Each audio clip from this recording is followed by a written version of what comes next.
Welcome to Partners in Crisis. I'm your therapy animal, Dr. Fuzzbee.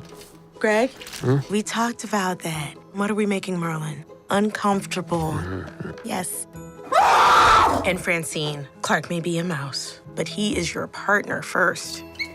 First off, Zootopia is a movie with many names. Like, it has Zootopia, it has ZOOMANIA, and I think in some regions even Zootropolis. Zootropolis, yeah. How did that come about? We did it just to mess with people. There's no real reason for it. We just thought, what's going to confuse people? And that's, we made that choice. The real reason is, at different parts of the world, there's different clearances. And so sometimes it made sense to use the Zootopia name. Other places we had to make a change. My favorite one, in China, the name of this movie is called Crazy Animal City, which is my favorite title. Very descriptive. Yeah. Now, up to the silly questions. Where does the milk for ice cream come from in Zootopia? I'm so happy that you asked this question. I have an exclusive for you. This is true. In the movie, you will see a milk bottle, and it says milk, and the tagline for that brand is, "Where does the milk come from?" It's actually in the movie because I've been asked this question so many times. I don't think you want the answer. I don't think the audiences are ready for that answer. So whatever you think the answer is, it's that. Are the animals in Zootopia carnivores? And if so, where does the meat come from? Yeah. Or what is it from? Yeah, so in the first film, we had to do a lot of research about this because there are some animals that truly can only survive on protein. That's the only thing they can eat. They cannot just eat carbohydrates. So there are proteins. We decided in the first film that protein would come from insect protein. We decided insects will never talk in this world. They're going to be a food source. And you will see in this movie, fish are the same way. Fish are also a protein source. Beyond that, we found in our first film that you would also have sort of superfoods, like soy, let's say plant-based proteins, but that had to be part of the story. But that's as far as it goes. Are they less intelligent animals? You just basically said that. Are they being held as pets? Yeah, this is a question I also get asked a lot. Are they being held as pets? Early on we had ideas that like someone may have an insect as a pet, and it got weird.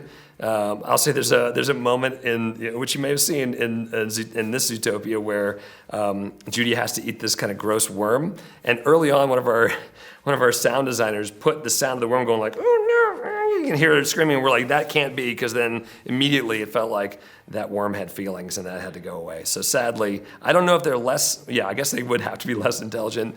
I think if you're a food source in this town, you never got that same type of evolution that mammals and reptiles did. Also, fans have been wondering since the first movie, no reptiles, now you got the snake. Yes. But there were also no birds in the first one. Are there birds in this one, or will there be in a third one? It's a great question. I'd say that something we like to say all the time is that Zootopia, as we've seen it, is just a single city. But this single city is on one continent, on an entire world of animals. And so I'd say there's probably a lot out there. What that is, I'm not ready to say yet. Now, the most burning question is, will we get even more sloth content? Well, I don't want to spoil things. I will say that, of course, Flash is back. How he's back and what he does in this movie, I will not spoil, but I would say that it is one of my favorite moments in the movie. Is there a certain type of animal, maybe other than birds or something, that you wanted to show in the film but couldn't? Yes. Thank you for asking. Manatees. We ran out of time for manatees. There was a moment where, so we go to this marsh area where you get to see semi-aquatic and marine mammals, and I love manatees. They're my favorite because they're so docile and sweet. They sort of the mermaid of the sea, and I wanted them so badly. But we had to make a choice. I think the choice was, if I'm not mistaken, I think we only had time left to make one additional animal, and we went with a quokka. And a quokka is that therapist animal. It's like the most adorable marsupial you can imagine. So we went with a quokka for this one. But I know that manatees exist. We have sketches of manatees in this movie, but we never got to put one in. Well, maybe next time. Exactly. And do you have maybe another weird or crazy or maybe even disturbing, sort of maybe even headcanon-y fun fact about Zootopia? Yeah, well, there's a place that I love. I tried to get it into the first Zootopia, and I failed miserably. I tried again in this movie, and it didn't take. It was the Nocturnal District. And the Nocturnal District is a place where it's just dark. And so it was going to be the cheapest location for animation of all time because it would just be a black screen and you hear voices. We have yet to make that work. We like to see it. Yeah, you wouldn't see it because it would be pitch black. Now to the more serious, sincere questions.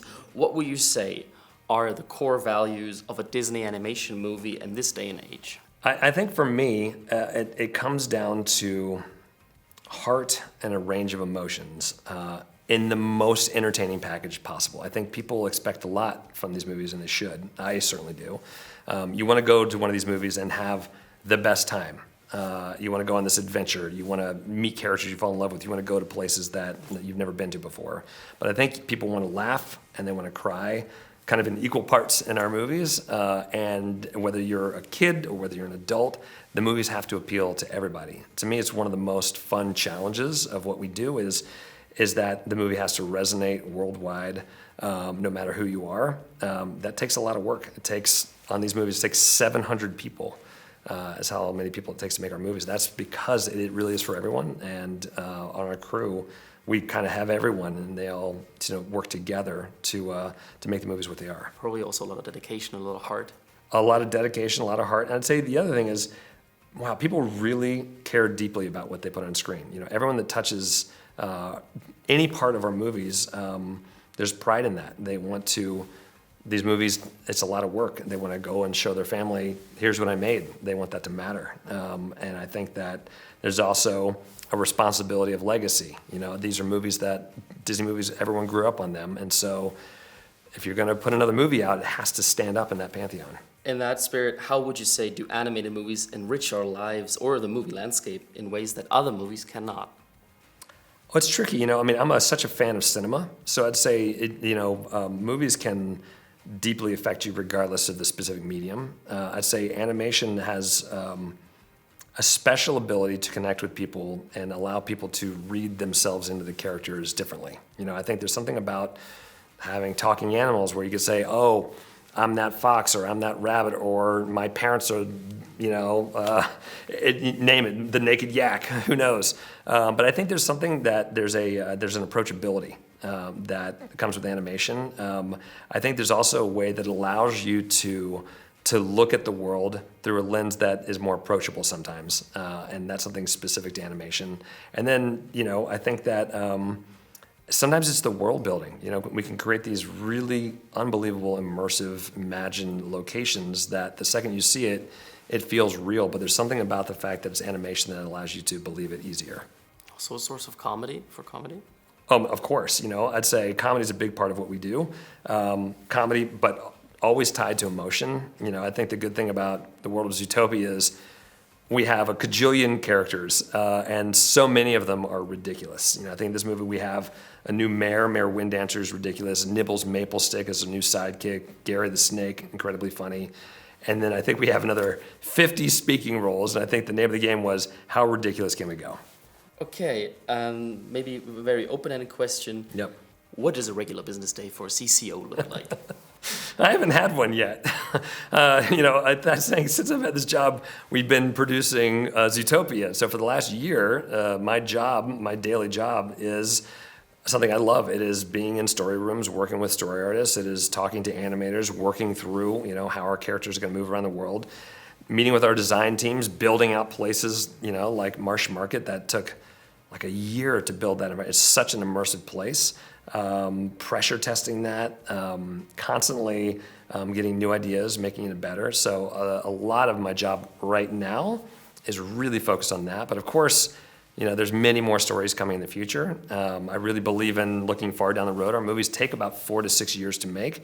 So if you can imagine, that means we really have to be thinking into the future. So I'm kind of looking at the next 10 years of movies and what we're going to put out, and this combination of original stories and continuation stories and musicals and non-musicals. It's, as you can imagine, it's like the most fun sandbox to play with in the world, so I feel very lucky. I cannot wait to see it. That was our time. Thank you. Awesome. Thanks so much. This is not your worst idea. Wow, that was almost a compliment. Your worst idea is what you did with your ears. Oh.